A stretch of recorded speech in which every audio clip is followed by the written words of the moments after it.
All right, guys, how's it going? Welcome in here to Rover Sports, and we're going to talk today about Matthew Stafford, him going to the Detroit Lions, or him, excuse me, going to the LA Rams. So what ended up happening was Matthew Stafford here, all right. He was traded to the LA Rams for two first round draft picks, all right. That's what ended up happening, and also a third round pick that ended up going to Detroit.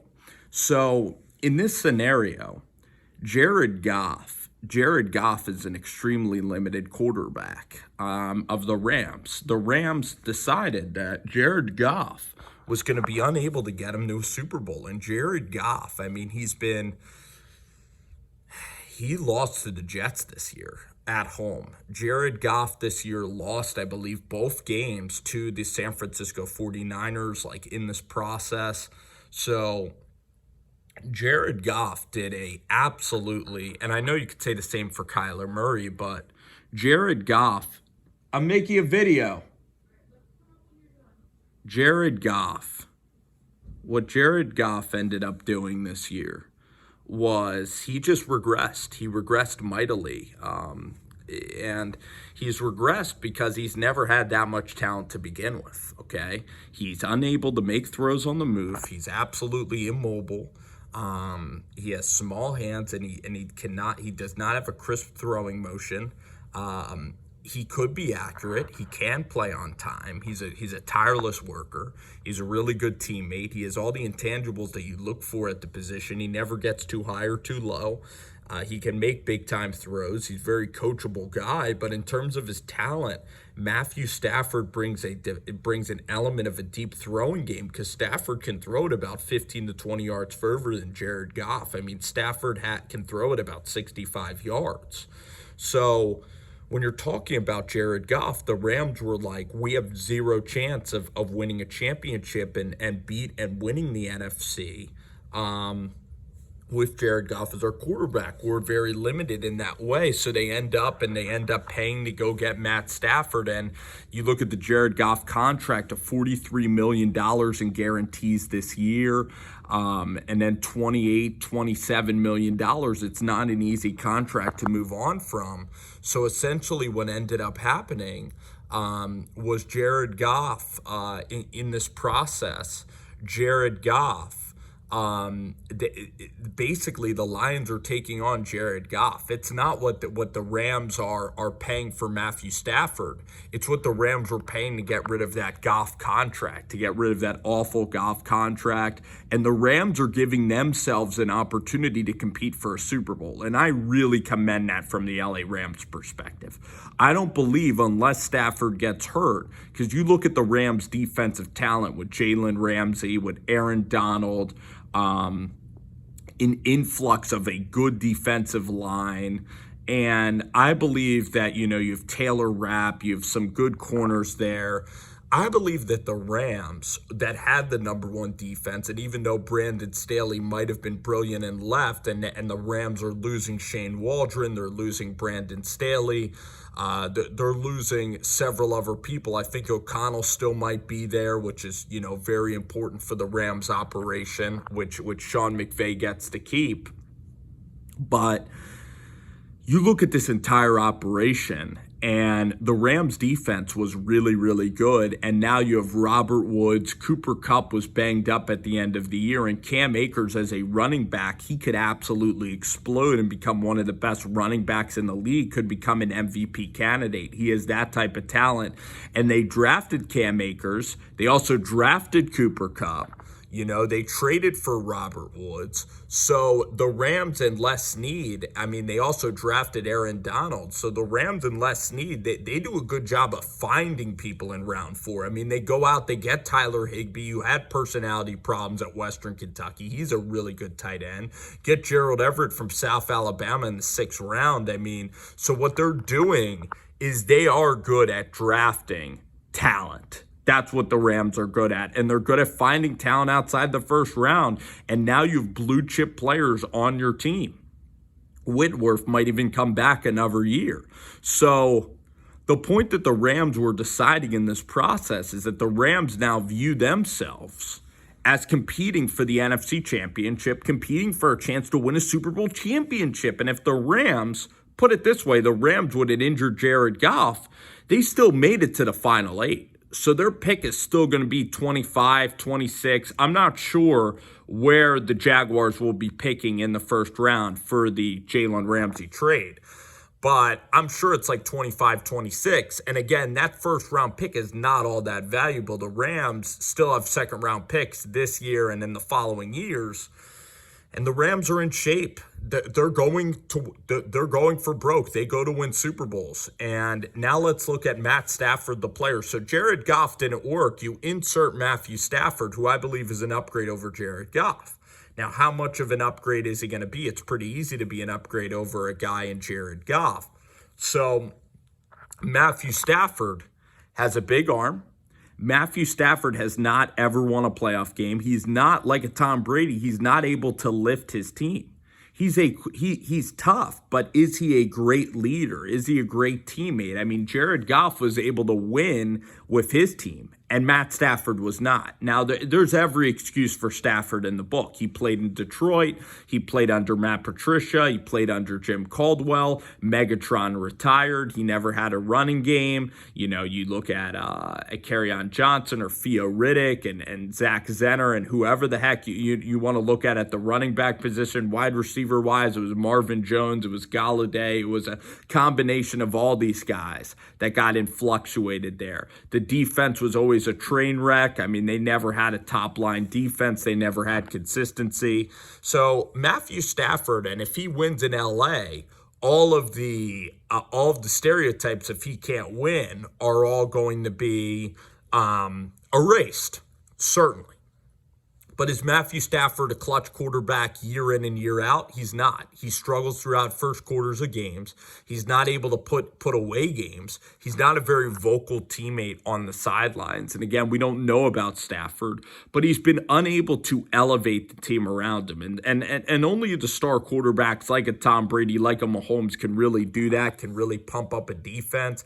Only a Josh Allen can do that. Only the special Russell Wilsons can pump up a team and pump up an organization. So I believe that he's outside. He's right in that top 15 range, Matthew Stafford, but he's been unable to win. So, you know, you look at Stafford, he's all right off script. He has a decent arm throwing the ball deep, but other than that one season where he threw for 5,000 yards, he hasn't been a consistent winner. And now he has an opportunity to do that, which is great for his career, but I also have questions. It's going to depend on Cam Akers. It's going to depend on the LA Rams. And this is the first year of this process. So if I had to pick, are the Rams going to go to the Super Bowl? It certainly would be a stretch that in year one, Matthew Stafford and Sean McVay can win the NFC. I mean, could they get home field advantage throughout this year's playoffs? That would be unbelievable if Stafford could garnish 13 wins. The question to me, the more interesting question is, how many games are the Rams going to win next year in the regular season? Because in the playoffs, it's a crapshoot. But how many games can the Rams, because if the Rams get home field, they're going to have an opportunity to go on to the Super Bowl. So can the Rams do it? Can the Rams end up can they win that division against Seattle, against the 49ers? A lot's going to depend on who the 49ers find at quarterback. I believe that the Rams are better than the Cardinals. I believe that the Cardinals and Cliff Kingsbury have a lot to figure out if Cliff's going to be the long-term option or not. I mean, Kingsbury now, I believe he's been there 2 years, and they haven't gotten close to winning it in the playoffs. So, you know, it's going to depend, you know, if Cliff and Vance Joseph, you know, if they could build up their team to at least make a wild card. So it's going to be very interesting, that NFC West, and can Stafford do it? Because there's a lot of concerns around Stafford that I have. Like, can this guy be a winner? Can he make big plays late in the fourth quarter? Because I don't think he can see his momentum. I have questions about his leadership. I have questions about how much heart he had in Detroit. I know he's moving on to LA, but will it be like Stephon Diggs? Will it be like Tom Brady? Or will it just be an overrated venture for the Rams? But for the Rams, they needed to make this trade because how else are you going to move off of Jared Goff? You're not going to trade Jared Goff for Derek Carr. Maybe you could have done that. You look at Stafford, and he has a lot of talent. It's just in terms of can Stafford get along with McVay? And by all accounts, they already are. I mean, they're down in Mexico. They're down in Cabo right now. And it's going to depend a lot on if Cam Akers. It's also going to depend a lot on this defense. I mean, you do end up losing Brandon Staley. Aaron Donald needs to be healthy and playing at an elite level. So who knows if this defense is just going to be a shoo-in to be really good. It depends on the health of Stafford, the health of the receivers. There's a lot that goes into this, all right? Home field next year might not be a thing for the Rams. So this is all just incredibly interesting from a Rams perspective. Now, so I believe the Rams did very well because I believe that with Stafford in the next 3 years, which is what they have now with these picks, I believe the Rams, if they are healthy, if Aaron Donald is healthy, if Cam Akers turns out to be an absolute star, I believe the Rams are going to get to a Super Bowl in the next 3 years. Now, I don't know if they're going to beat the Chiefs, beat the Bills, beat a team from the AFC in a Super Bowl, but I believe that they're going to be playing deep into the playoffs with an opportunity to win, like hosting divisional round playoff games, and that's what you sign up for. And with Jared Goff, I'm not sure if they even would host a divisional round playoff game. So that's going to be the question. In the next 3 years, will they host a divisional round playoff game? Because if they do, that means they're a top 2 seed in the NFC. It means that they've won at least 12 games. That means that already it's a massive, massive success. Now, if you get to an NFC championship game, that's a pretty dang good success, all right? And then, of course, if you win the NFC and you still get blown out in the Super Bowl, massive success. Now, for the Lions' perspective, all right? So, interestingly enough, the Denver Broncos were in on this trade, which means for Drew Lock that he's not safe at all in Denver, that he's going to have to dodge bullets in Denver. So overall, I'm a huge believer in Drew Lock. All right. I love what Drew Lock has to offer to the table. I think he's a massive star in this league. I really do. Now he had trouble in some games this year, but he really cleaned it up towards the end of the season with Pat Shurmur and that offense. I believe that he has a big time arm and he could hit explosive plays and be very, very good. And he can dominate weak competition. And you look at how competitive the Broncos were last year. You first off, these wide receivers that just got to Drew Lock, he lost Courtland Sutton. He ended up Jerry Jeudy ended up having a terrible season in terms of drops. Now, Jerry Jeudy still has a high upside. Albert O played better, but Noah Fant, you should move on from him and get a 4th round pick because between Jake Butt and Albert O, you still have a really good team. So the running game of Melvin Gordon was at flat-out times. He was a flat-out catastrophe at times. Now, he was very good in some games later in the year, but he had a huge fumbling issue. The defense itself was not perfect. Von Miller, of course, the best player, got hurt. You had Von and Courtland Sutton get hurt. Drew Lock himself got injured again. So the whole year, what did they start out like 2-4 with one of the toughest schedules in the NFL, playing Tennessee, playing the Steelers, playing the Tampa Bay Buccaneers. You look back at the Broncos' schedule, it's stupid how hard that schedule was. Stupid hard. They played Kansas City twice, of course. I mean, their schedule was stupid hard. And the Broncos already were interested in Matthew Stafford. Now, they weren't interested enough to be one of the top teams. What's interesting to me is that Carolina is in the quarterback market. Carolina's going to make a huge push for Deshaun Watson because they were making a huge push for Matthew Stafford. That's what Matt Rule was doing. They were trying to make a huge push out there for Matthew Stafford. The Redskins were involved in the trade for the Lions. They were going to give up this year's pick, which is the 12th pick in the overall draft. Carolina was going to give up their pick this year for Matthew Stafford, the 11th overall pick, I believe, or the 12th pick in the upcoming draft. So what ended up kind of going on, what ended up happening with the Lions is they got the best deal for them because they garnered back 2 first-round values, a third, and they got Jared Goff. Now, to us, we just illustrated that Jared Goff has a limited arm talent, that he had the one magical year where he went 13-3, was lights out in the regular season, where he was able to defeat Dak Prescott on the back of who was that running back? C.J. Anderson. On the back of C.J. Anderson, they ran it down the Cowboys' throats when the Cowboys were coming in. They were red hot that year. Big Saturday night game. The final game on that Saturday of that divisional round after Andrew Luck played his last game in the NFL against the Kansas City Chiefs and against Patrick Mahomes, and when Mahomes and them were able to run the football against the Rams.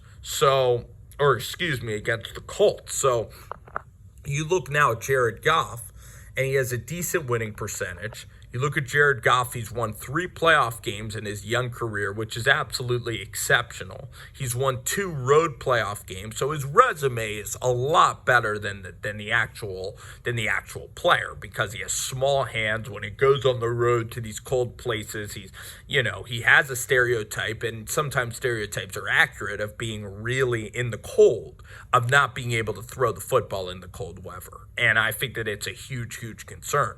But you look at what Goff's going to bring is he's a great teammate.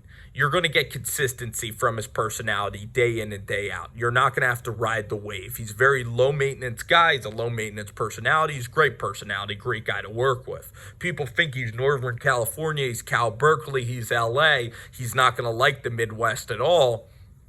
I believe that Jared Goff will fit into the Midwest. Now, for the Lions, what they're going to have to analyze is, do the Lions like Mac Jones? And I think it's possible, but I think Mac could go top 5. I think Atlanta's going to be enamored with Mac Jones. I think Carolina, that just coached Mac Jones, I think that Mac Jones is going to go top 10. I think Trey Lance, what's going to end up happening with Trey Lance, they're not going to know enough about him. He only played 1 year. They're not going to get a chance to meet him because they weren't able to hold interviews at the Senior Bowl with Trey Lance. So you don't know what type of leader Trey Lance is going to be. So, Zach Wilson was more consistent this year than Trey Lance was. Mac Jones had a much better year than Trey Lance. So they're going to look at that. I think Justin Fields, he was in the spotlight at Ohio State. I think they know about Justin Fields' leadership. I think Fields could possibly be the 4th quarterback selected, but I think Mac will actually go top 10, be the 3rd quarterback selected. Then Fields, then Lance will end up going to New Orleans. He'll end up going somewhere at the end of the 1st round, actually.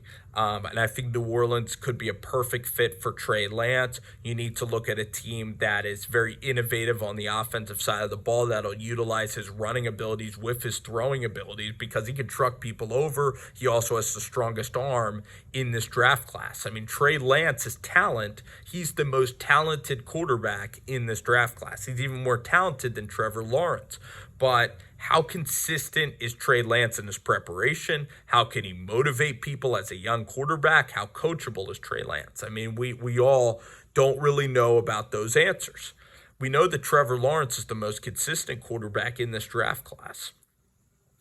We know that Zach Wilson's the most accurate, and Zach Wilson and Lance have very similar ceilings. I think the floor of Lance is lower than the floors of Trevor Lawrence, certainly, and then even the floor of Zach Wilson, because Trey Lance has shown at times he was very inaccurate this year, and also Trey Lance played with the best program at the FCS level in the North Dakota State Bison, where you're not tested a lot in the Summit League playing at North Dakota State, because they're the Alabama of the FCS. They've won, probably out of the past 10 years, they've won about 8 championships in the past 10 years. So how much is he really boasting his stock? You look at A.J. McCarron, you look at Jacob Coker.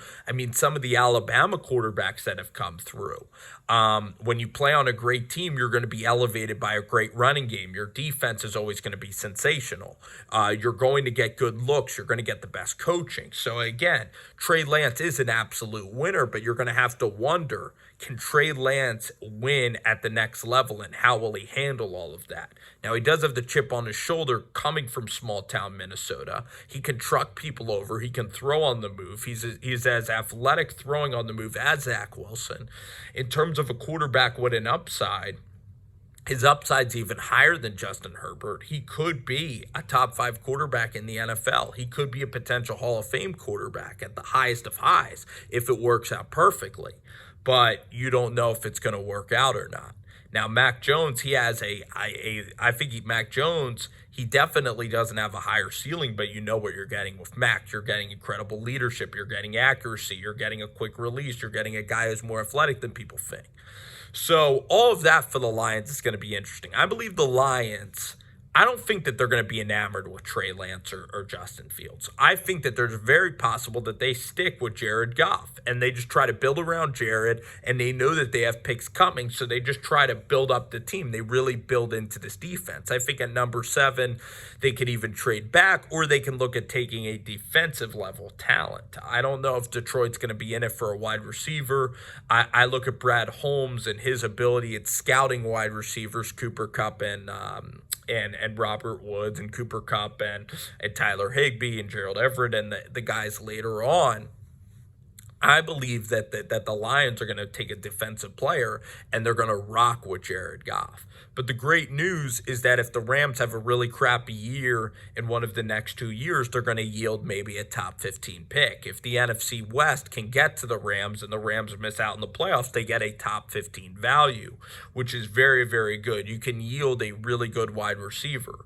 You can yield maybe an unbelievable running back prospect. There's going to be some good running backs like Zeus White that come out.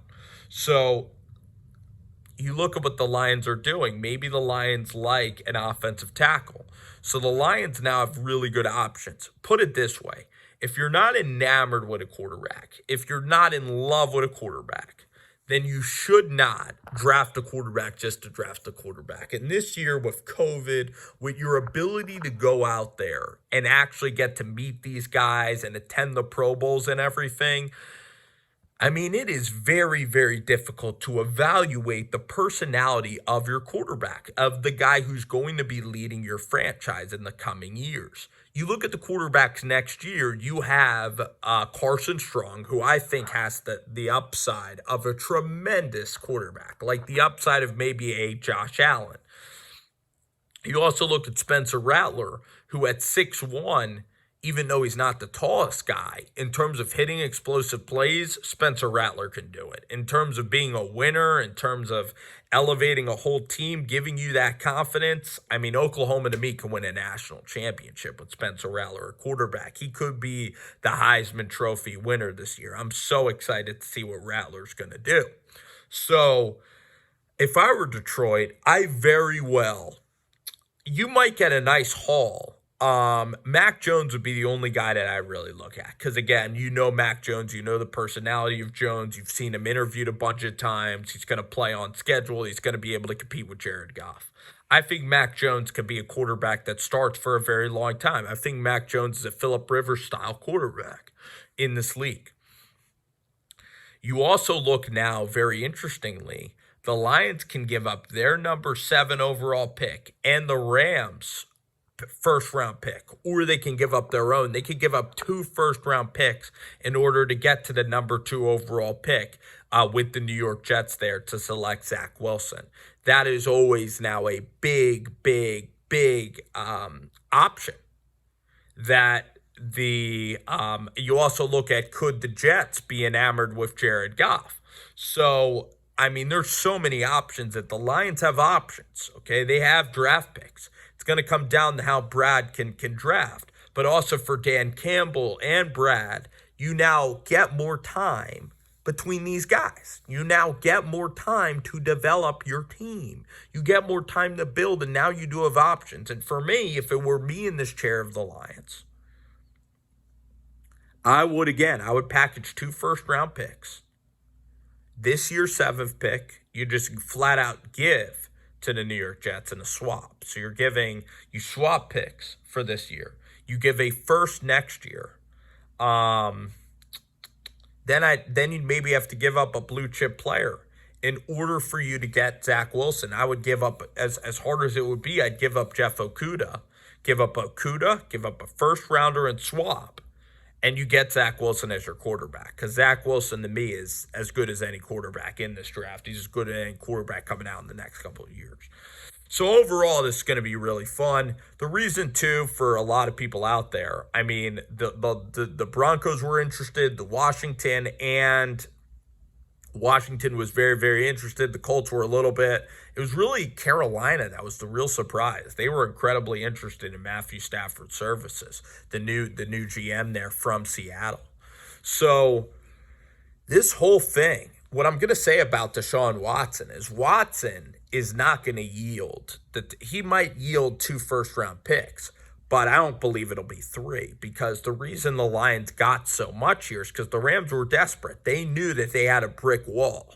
They were in win-now mode, but they had expiration date on Matthew Stafford, or on Jared Goff. They knew that Jared Goff was so limited because he couldn't throw the ball past 40 yards.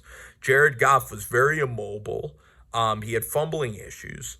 They knew that Jared Goff was incredibly limited as a quarterback. And they knew that they needed to take a swing on a quarterback that can make throws from different arm angles, who has a big-time arm, who has seen a lot of NFL defenses, who's very, very intelligent, and who will get along with Sean McVay. So now the ceiling is higher. I believe the Rams did a terrific job. The Lions themselves did not do an awful job at all. They got 2 first-round picks. They got a quarterback who has a good resume, who at the very least will be a great teammate, a guy who brings winning into the building in Jared Goff. Now, if Jared's the long-term starter, you're not going to win a ton of games.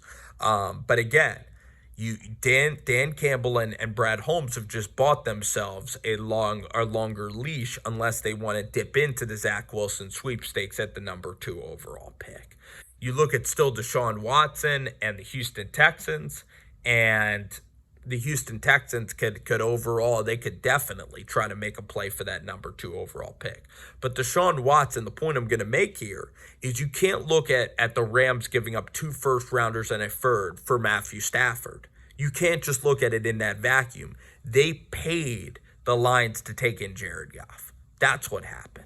So that's what you need to view, because that Jared Goff contract was terrible. So that's what you need to view when you analyze this pick. That's what you need to decipher here is put it this way, the Detroit Lions, the LA Rams needed to pay off their buddies up there in Detroit to take in 2 first-round picks. It wasn't just for Matthew Stafford. Stafford would have yielded a 1 and a future pick. That's what the going rate was for Stafford, okay, that Albert Breer reported in his column. So, very interesting stuff. More quarterback movement. And really exciting trade that happened this weekend in the NFL, especially for the LA Rams, and for the Lions. They got some options going forward. It's not a complete loss for the LA Rams whatsoever. They made a really good move.